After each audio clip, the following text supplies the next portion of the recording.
Darren, alcoholic.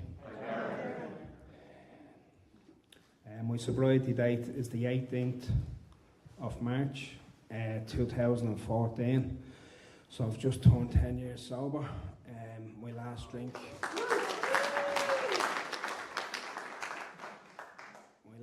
was on St. Patrick's Day. I went out with a bang. My home group is We Have Ceased Fighting. It's in Perth. It's on a Sunday evening, and you're all welcome. I love my home group. I've always had a home group, and I'm here to speak on steps 10 and 11. And thanks for Colleen for putting my name forward. Really appreciate it. And thanks to Jonathan for being a great host, and the committee. Thanks for everybody putting this on. It's I've been on committees, and I always bring a piece of inventory with me. I always bring pen and paper, because being on those committees can be difficult, because when things don't go my way. But it's so much growth when you're on the committees, and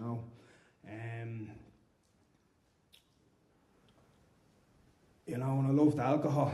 One thing I learned when I came into AA is, people were sitting up the top and they said, I loved alcohol, and I was like I absolutely adored it. It done something for me. Alcohol made me feel like I was 5'9" tall, and it just made me feel right sized, and I loved it, and I knew about Alcoholics Anonymous. My dad's been in AA ever since I'm 2 years of age. He had a relapse. He was back out for 8 years, and my first memory was a house burning down, and he'd fallen asleep with a cigarette. I was 3 years of age, and my mum and dad broke up. I was raised in the pubs at the weekend. My mum's also alcoholic. She's got wet brain for the last 7 years. She's been in an old folks home, and she's only 63 now. She's been in there for 7 years. I've seen an aunt die from alcoholism. I've seen many friends take their lives because of this illness, and my stepdad also, he had cirrhosis of the liver at the same time, and my mum was diagnosed with wet brain, So I remember years ago when I first met Colleen, she said some of us are overqualified for Alcoholics Anonymous, So I think I hit that mark, and I've earned my seat in here, I tried for a long time with an alcoholic seizure when I was 18, and it took me another 13 years before I got in here. I have not left AA. I've stayed sober since my first meeting, so if you're new, that is possible. I'm terrified to go back out, but it's not just sitting in the rooms that keeps me here. It's doing the work, and I got a sponsor. I met him at my first meeting. I got a home group. I got encouraged to do service. I done the service, and I went around to his house every week. I didn't just go around to his house. He took me out of a backpack and brought me into his house, and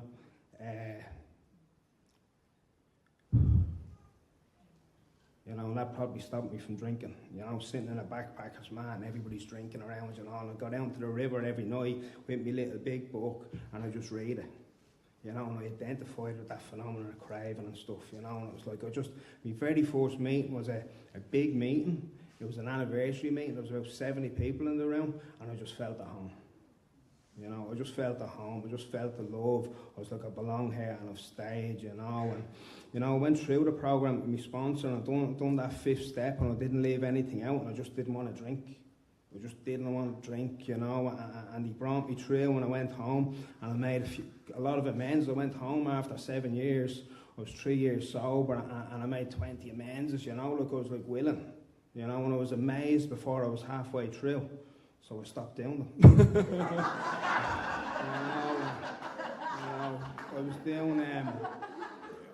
I was doing steps 10 and 11, and there was a lot of us, good to see Blake here. There was 5 of us that lived on the one street in Leaderville, in Perth, and man, you couldn't have a self-pity Sunday. you'd want to go down and have a cup of coffee on your own, and there'd be somebody who just come out of the woodwork, and it's like, oh, just leave me alone, I just want to be isolated, you know, and you couldn't do it, you know, and it saved me skin, really did. But it also caused a lot of resentments, you know, and you know, it got me into the work, you know, and the first, like I went through the programme 1 to 9 the first year, and my sponsor showed me how to do a 4-column inventory in step 10, you know, and every night and every morning I wouldn't miss my meditation, and I wouldn't miss my evening review, and I'd do a step 10 if I was disturbed. You know, I used to bring them into work in my car. I'd have them in the boot of my car, the glove box in my car. If I get a resentment, you know, and I counted. And for the first 3 years, I had 100 inventories every year. Resentments and fear, mainly resentments, you know. And then the people in AA started to get well, which was good. You know, and you know, I've been on these committees, as I said, and you know, that growth that you get is just, it's phenomenal, you know, and to be able to keep a relationship, you know, I'm a geographical, you know, I've lived in Spain, I've lived in America, I've come to Australia, I've seen home and away, I've seen neighbours, those guys, they don't go to the pubs, they go for coffees and stuff and go surfing and all, so go over there. You know, that looks good, that will stop the alcoholism, you know, it's Ireland's fault, it's the nation's fault, you know, and come over here and I go straight to an Irish pub, you know, and drinking it with the homeless guys in the park, because I think they're having a few cans after the pub like we do back home, you know, and it's just madness. Madness from the get-go. I lived in Malulabar for 12 weeks working on a job on the Bruce Highway, and I sat on the balcony just getting drunk and stoned.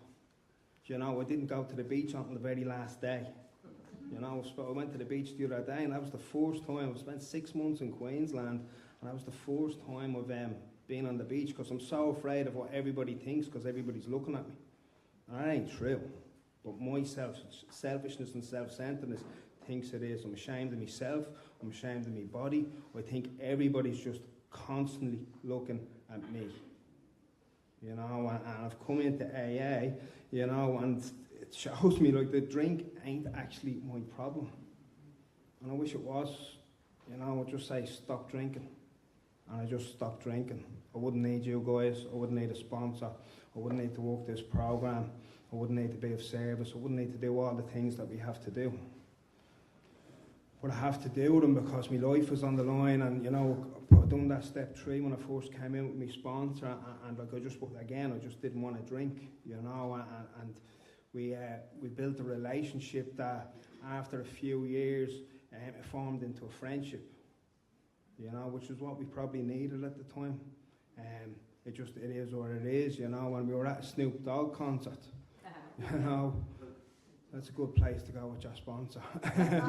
You know, and we were out for a good night, you know, and there wasn't, you know, it talks about in the big book, there wasn't a cloud in the horizon. We were out for a bite to eat, we were in there was an Irish rap band on before, who nobody else could understand, but we could. And, you know, we were sitting there and Snoop Dogg comes on. You know, what had happened over the past 2 to 3 years is, like, I was doing that stuff every day, you know, the first 6, 7 years. You know, I was doing my review, I was doing my morning meditation, and then I started getting the gifts in AA. I started getting the job that I dreamed of. You know, I was doing night shifts though, so when I get home or I won't do the review, you know, I'll do it in the morning, I'll forget it, you know, and I look at other people when they're not doing their review. Maybe I'd get away with it too, you know, and I'll do the meditation, but the meditation was just ticking the box. You know, it was all built around my ego, because I heard some other guy say, I never miss my meditation. I was like, well, I won't miss my meditation either. You know, but I was getting up every morning and I was reading the same stuff over and over again. I was reading the St. Francis prayer. You know, I was reading the stuff out of the big book in the 12 and 12, but I was just taking a box. I wasn't taking it to my heart. You know, when we went to that Snoop Dogg concert, you know, and this kid beside us, he was only about 20, 21 years of age, and he whipped out this big, massive blunt, you know, and I loved weed. I smoked weed every day. I loved it, man, you know. And I knew to say no when he offered it to me, and I said no.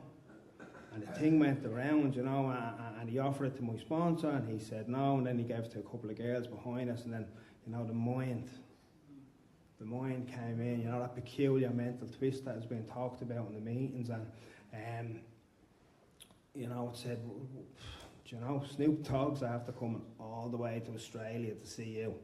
You know, be kind of rude not to, you know. This is like, it's the next best from Bob Marley to have a spliff with, you know, and two or three blows of a joint, it's not really a relapse. And I turned to the kid and I said, hey, give us a blow off that. And he looked at me and he went, no. And he nabbed the thing out on his arm. And I just went, what's just happened there? You know, and the place was full of smoke. I knew there'd be people smoking joints, but oh my God, you know, if you're ever going to a Snoop Dogg concert, wear a gas mask. You know, I won't lie, I did get a little bit high that night. Not intentionally though, you know, and I was laughing, and my sponsor was getting tired, and I was laughing at him. I was getting the giggles.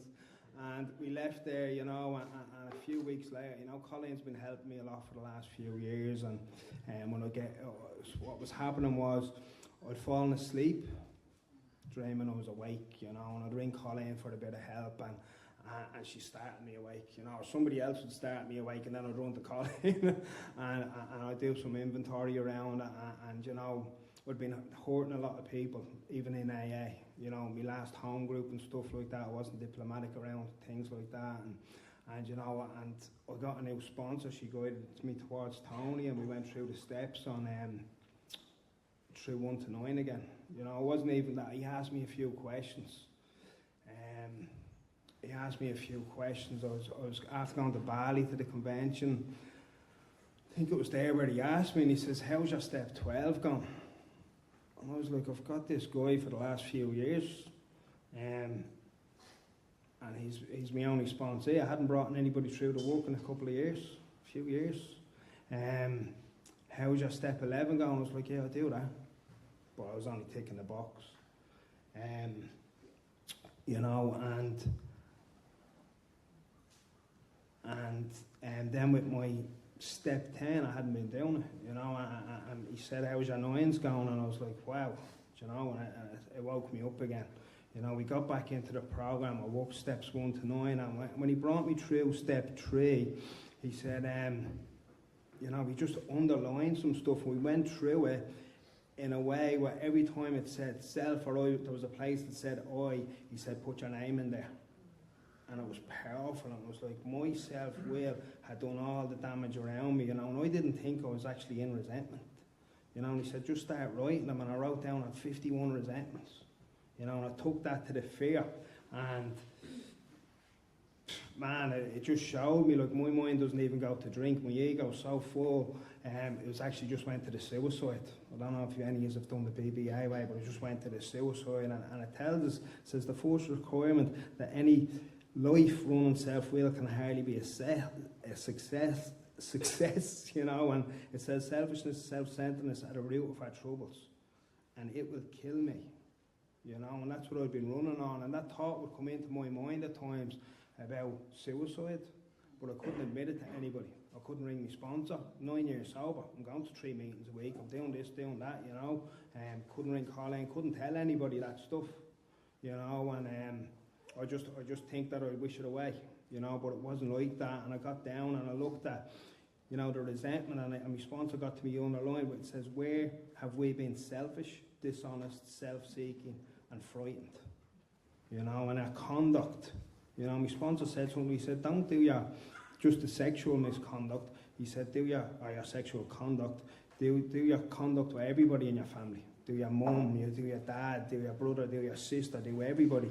And it says, where had we been selfish, dishonest, or inconsiderate? Who would we hurt?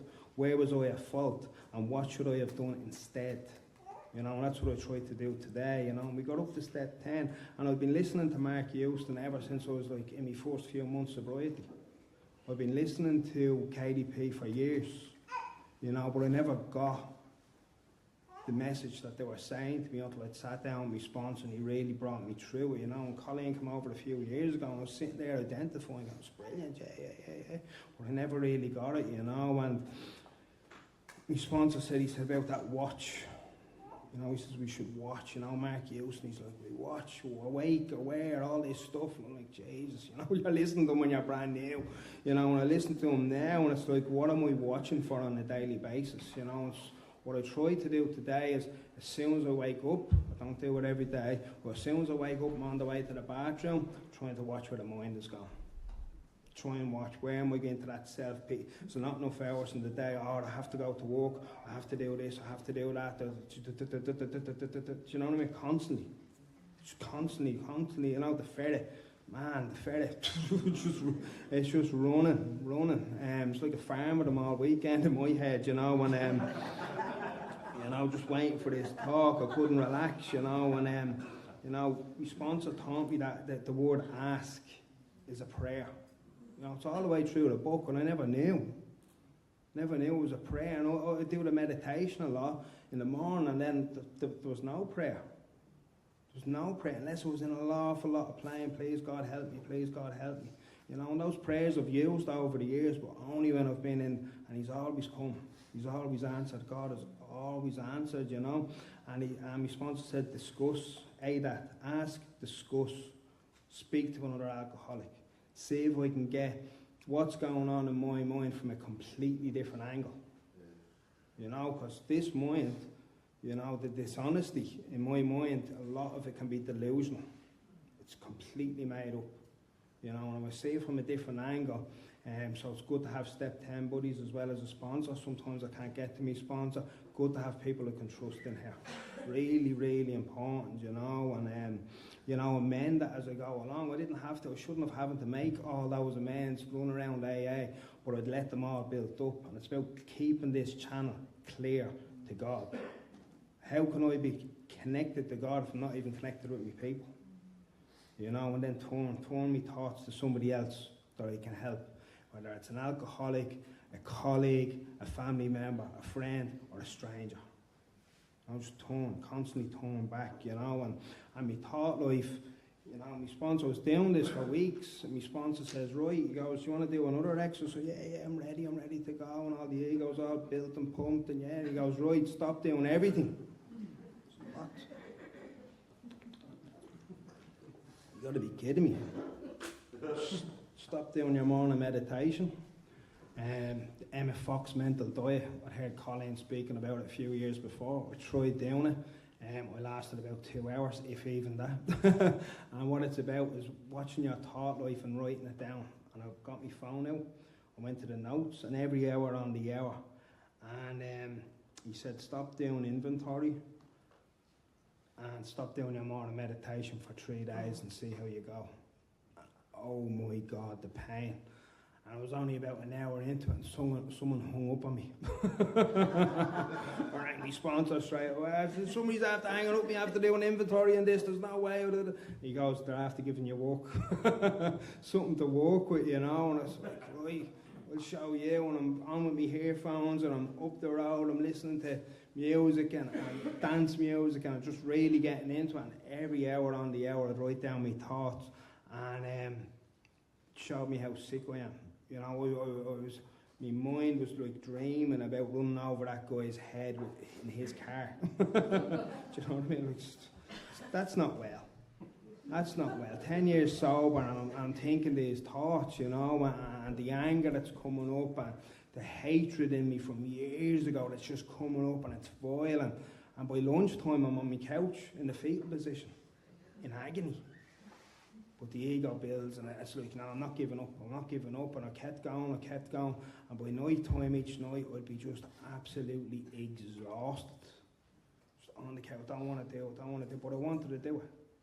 You know, and I'd done it for the 3 days, and it showed me, you know, and I looked at it last week, I looked at those notes, I still have them, and I tell you what, from doing this work the last 6 months or whatever it's been, my thought life has completely changed. But if I take my foot off the accelerator, it'll go back there. You know, and I don't want it to go back there. And, you know, it tells us there's warnings in this book, there's warnings, promises. There's prayers, you know, and it tells us it's easy to let up on our laurels. You know, when I go into bed at night, I'm tired, I don't want to have to do this review.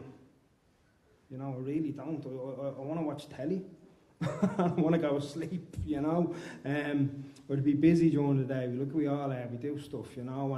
And you know, that evening review, as it talks about in step 11,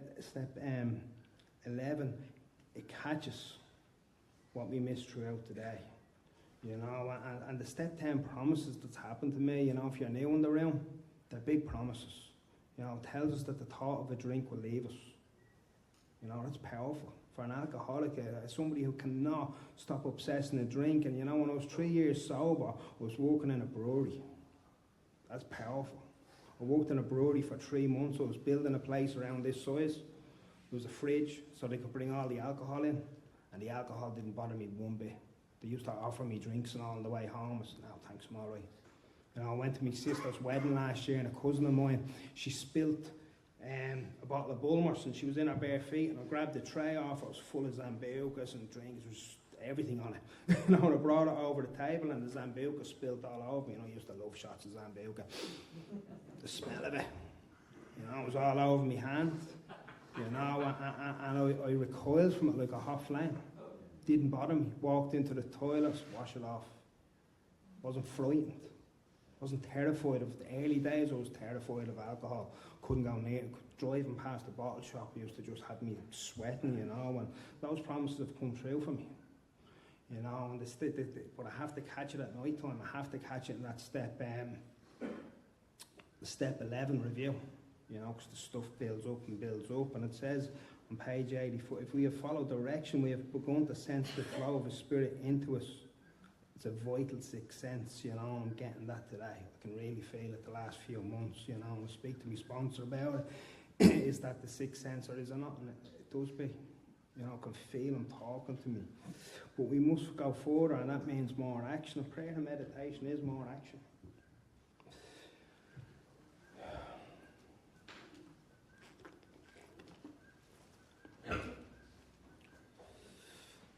It says on awakening, we ask God, we pray to God to direct our thinking, asking it be divorced from self-pity, dishonest or self-seeking motives. Listening to KDP last week, she says in her talk, if you wake up and you set that snooze button, you're setting yourself up, you're straight into self-pity. I do that all the time. When I retire at night, I set 3 alarms. So I can go into self-pity 2 or 3 times before I even get up and start one day. I need to stop that. My sponsor said to me last night, he goes, watch the snooze button, and this morning I wanted to do it, and I said, no, get up. You know, I want to get more discipline in my life. It says our thought life will be placed on a much higher plane when thinking is cleared of wrong motives. We ask God for inspiration, intuitive thought, or a decision. You know, and doing my morning meditation for the first few years, I'd read the St. Francis prayer again and again and again. I used to think that meditation, I couldn't sit there and be still with myself. I thought I had too much of a race of mind to do it. And I started doing meditation with my sponsor last year, and he said, start searching. I went to Buddhist temples. I listened to Insight Timer. I went to meditation classes, different religions. You know, and 10 minutes used to be a big deal for me sitting by myself. I used to be like 10 minutes, that's a lot of time. It's not really. You know, how much time do we actually waste, you know? And today I'm up to doing 20 minutes in the morning and 20 minutes in the evening. And I tell you what, it's just, my life has just changed so much because of it. You know, I can't tell anybody in here what to do, but I tell you what, I encourage you to try it. The other night, I set my alarm for 20 minutes, and the other night I forgot to set it, and I went for like 32, 33 minutes. I didn't even notice. So I looked down and said, it must be past 20 minutes. And I was just in this perfect peace. It's beautiful. Absolutely beautiful.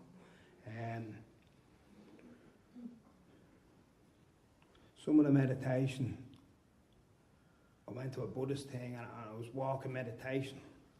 and I didn't like it. Do you know, we were walking around this big temple and I had an experience and it was like, that's not for me. It tells us in the big book, it's broad and you know, we can, it's a broad highway. You know, I have to find what works for me.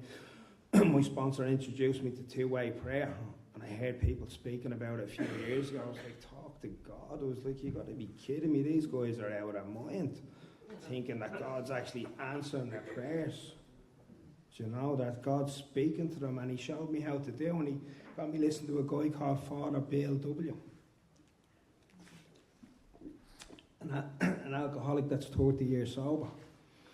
And I listened to him, and he gives you the directions, and my sponsor gave me the directions, and I sat down,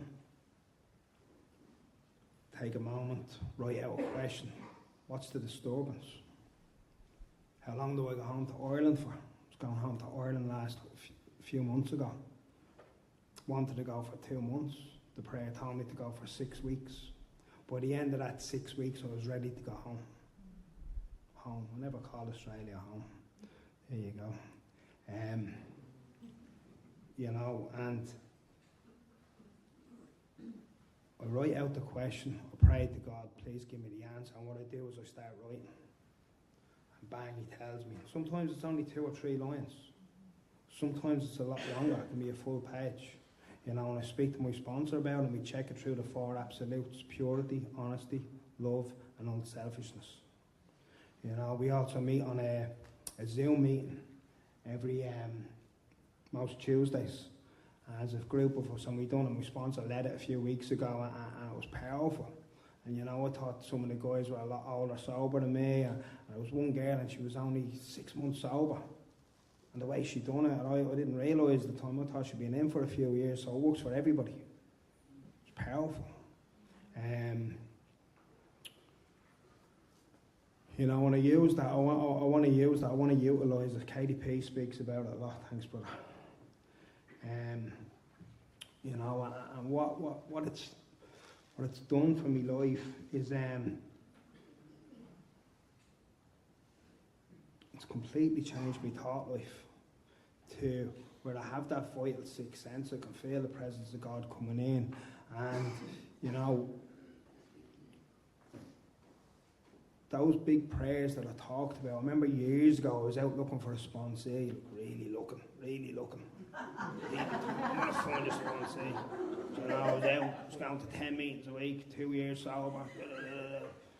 I'm going to find one. And my sponsor said to me, Carl said to me, he says, have you thought about praying for it?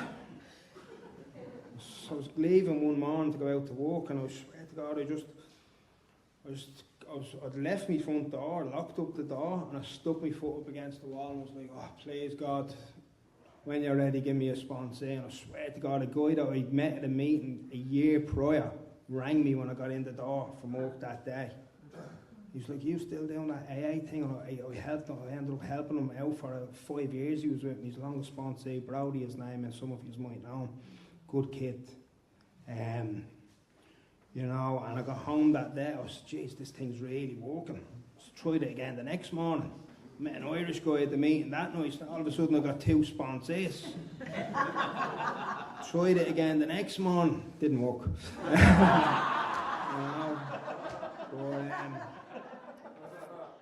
but I done it a few weeks ago. I was helping out a couple of guys, and they weren't doing the steps what it tells us to do in the book. And I said to myself, so please God, let these guys go and help find somebody else that they'll do the work with. And they were hanging on there for months and all that, you know what I mean? And they weren't in call, they'd ring every couple of weeks, and the 3 of them left, and I think they were 3 different guys now. It was like, sweet, do you know what I mean? Good for them. I'm only the vessel, and I put that affirmation prayer in. Mark Houston talks about it. He says, please God, thank you for the sponsees that you're going to put in my path. And I swear to God, within 3 days I had 3 guys. 3 guys. One I'd met 3 months prior before I went on my trip to Ireland. He said he heard me and he came to my home group. I didn't even share. I was trying to jump in for the share. I'll get him. Because he mentioned me. I'll get him. You know, and he walked up to me after the meeting. I never got a chance to jump in. And he walked up to me after the meeting. He goes, can you help me through the book? He's been in AA for 20 years, never brought through the big book of Alcoholics Anonymous. The two of us are having experience. Powerful. Another guy rang me off the AA helpline. Brilliant. You know, and another kid that I met, and it's great, you know what I mean? That affirmation prayer, never used it, never, I don't even know if I'd heard of it. Probably did, probably just went over my head. You know, and that is my primary purpose today, you know, to stay sober and help other alcoholics achieve sobriety, you know, and you know, being in this fellowship for all this time and those amends, you know, to all the speakers over this weekend, it's just been powerful. I'm so glad I didn't get asked to speak on steps 8 and 9. I would be in up here crying my eyes out. Do you know what I mean? What steps 8 and 9 done for me, it's just brilliant. You know, to hear 6 and 7 and articulate in a different way. It's powerful, man. Powerful. There's so much in that step 6 and 7. And you know, what I done in my step 6 and 7, this time round, I didn't even look at it, you know, and all this stuff came up and amends that I've woken up to, you know, with my parents, with you know, I was sitting there and my mum, you know, I'll tell you a story about meditation and what my first sponsor got me to do when my mum did get sick, you know, and I identified the Colleen's pain around that, you know, my mum got wet brain, I had no money to go home. I was three years sober. I was skint, you know, and I'd be going to work. I was in construction at the time, and the hands were shaking. Couldn't even hold the drill and the screw. You know what I mean? It was like the anxiety. And I never. When people used to share about fear in AA, I was like, "What are you all on about? Get over it, seriously." I just couldn't, like the ego was so big or whatever, you know. When my mum got sick, I tell you what, I got terrified. And my little sister was at home, she was only 21. She didn't even tell, she didn't know what was going on. Her mum and her dad, cirrhosis liver and wet brains, you know what I mean, God love her. And my sponsor said, start writing a prayer each night before you go to bed. You know, it's like, please God help me mum get sober, please God help me mum get sober, you know, and please help her. And then that prayer changed from please God help me mum get sober to please God help the nurses and the doctors that look after me mum have a good day. And that was like powerful for me, to not be obsessed on what God wanted for her or for me. It was really, really strong, you know, and writing it out. Because for me, at that age of sobriety, I just couldn't do it. It was in me, you know, I just couldn't do it. My sponsor got to put pen to paper, write it out every night, and that changed, and it changed my whole attitude on it. You know, and I went home this year, and my mum sits in that place, and I just sit with her, and it's really awkward. You know, sometimes she reacts to me, and I reacted to her, and I made the amends, and I just sit there and pray. Please God, give me the words to say to her. Please God, help me. You know, because I can't do it. Can't do it. It's painful. But, you know, I get to go there, be of service, and be there for my sister. Things like that. Things that I cannot do on my own. You know, off my own making, I'm restless, irritable, discontent. I don't feel needed, wanted, or loved. I don't feel like I fit in anywhere. And you know what meditation talks about in the 12 and 12 is that I get this feeling of belonging. And you know what, I didn't get that when I came to Australia. You know, I'm an Irishman in the middle of Asia in a black man's country. How am I supposed to feel like I belong? But I feel like I belong today, you know, and you know, I seen this guy, I'm going to finish up, you know, it talks about in the 12 and 12, it says, we are, when self-examination and prayer and meditation are interwoven, you know, because I was doing the meditation but on its own, nearly had a spliff. Yeah, when I'm doing the review at night time but not bringing it to prayer in the morning, what's the use in looking at it the night before? You know, you know, and when it's interwoven, we have an unshakable foundation for life. You know, and that's what it's given me. You know, and there was a guy. He was at the Perth convention 2 years ago. It was held in Perth, and he was a priest, and he He was 80 odd years sobriety. I'd never seen him around. I think he does a lot of work in the prisons, one of the prisons down south, and he whipped out a string. I'm going to show you this because it was powerful to me. What he done. Uh-oh. That's my life. You know, and he whipped out this string and he said all of us are like strands. Now each little one of us in the AA fellowship are like strands, and together it's like that unity, and we stay together. It's powerful. Yeah, really, like I was like, man, and he was up and he was giving it all this. He was brilliant.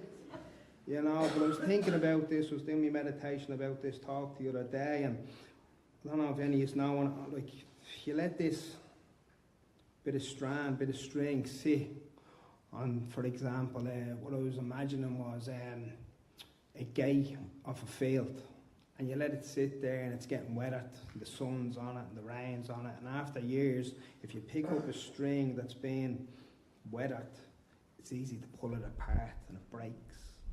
You know, but if you look at a rope, what happens is you got the self-examination, you got the prayer, and you got the meditation. And what they do is to make a rope is they interwoven them, and when they're together, you got an unshakable foundation for life. That's what Alcoholics Anonymous has given me. Thanks very much for letting me share.